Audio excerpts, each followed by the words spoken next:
Bonjour tout le monde. Alors, après avoir entendu beaucoup plus de temps que prévu à cause de la pandémie, j'ai finalement eu mon rendez-vous avec un cinquième ORL. Et c'est ça. Alors, je lui ai expliqué ma situation. Je lui ai dit ce que les autres ORL m'avaient dit. Et il a vérifié mon nez.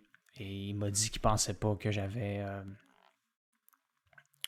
encore une déviation de la cloison nasale. La plupart des autres ORL ne pensent pas non plus, mais il y en a un qui pense que j'ai encore ça. Alors, personnellement, je fais confiance à la plupart, à la place du seul qui pense que j'ai encore une déviation. Et c'est ça. Fait qu'il se dit que peut-être que j'ai des problèmes de valve nasale, mais peut-être que ce problème-là n'est pas assez énorme pour justifier faire une chirurgie. Alors, ce qu'il m'a dit, c'est qu'il m'a demandé de porter ces cônes nasales-là ici. Alors, moi, je suis allé en acheter. Puis il m'a dit de les porter presque à journée longue pendant quelques mois. OK, pour voir si ça pouvait m'aider mentalement. Et si ça fonctionne, ça veut dire que ça vaudrait la peine de faire la chirurgie. Si ça ne fonctionne pas, ça veut dire que ça ne vaut probablement pas la peine et qu'il va probablement refuser de la faire, comme un autre ORL a aussi refusé. Mais si on en arrive là, je vais peut-être quand même essayer de le convaincre de quand même faire la chirurgie. Ce qu'on verra rendu là. Mais ce que je peux dire, c'est que la chirurgie en question consisterait à prendre une partie de mes côtes. Ils peuvent aussi prendre une partie des cartilages au niveau des oreilles, OK, pour mettre à l'intérieur du nez, solidifier les valves nasales pour que je puisse avoir plus d'air. OK.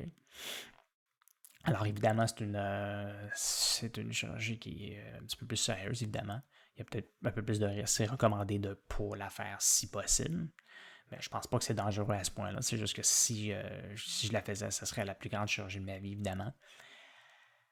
Alors, c'est ça. Fait qu'en ce moment, je porte ça. OK, puis ça me donne plus d'air, évidemment. Mais, tu sais, c'est quand même fatigant.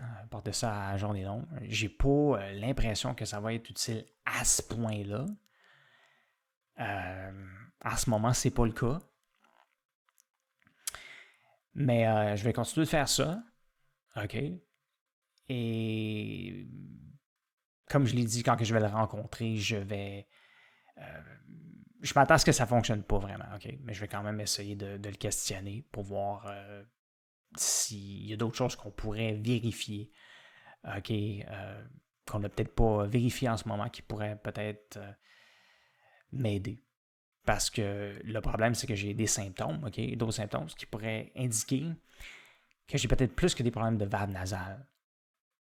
Alors, c'est important de vérifier ça, parce que si je fais une chirurgie et ça ne fonctionne même pas, à cause que j'ai d'autres problèmes, écoute, ça vaut peut-être pas la peine. C'est pour ça qu'il va falloir vérifier ça en profondeur. Fait que je vais essayer de le questionner le plus possible, mais jusqu'à présent, les ORL n'ont pas fait grand-chose pour moi. Il faut toujours que j'attende 3 mois pour y retourner.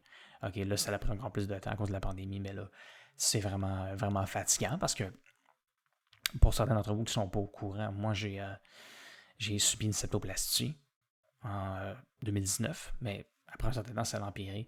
Puis en ce moment, j'ai une pression frontale constante. Puis je suis devenu beaucoup plus sensible aussi au niveau que ce soit comme des allergies. Fait que je parle des réactions allergiques ou de la congestion, même du papier. OK, quand j'essaie d'écrire sur un papier ou de lire un livre, fait que ça n'a vraiment pas de sens. Puis j'ai aussi, j'expérimente d'écoulement post-nasal. Alors, je peux avoir du mucus qui s'écoule au fond de ma gorge constamment. C'est vraiment fatigant. Puis évidemment, j'ai des problèmes pour dormir. Je ne sais pas encore de quelle façon, la meilleure façon pour dormir pour moi.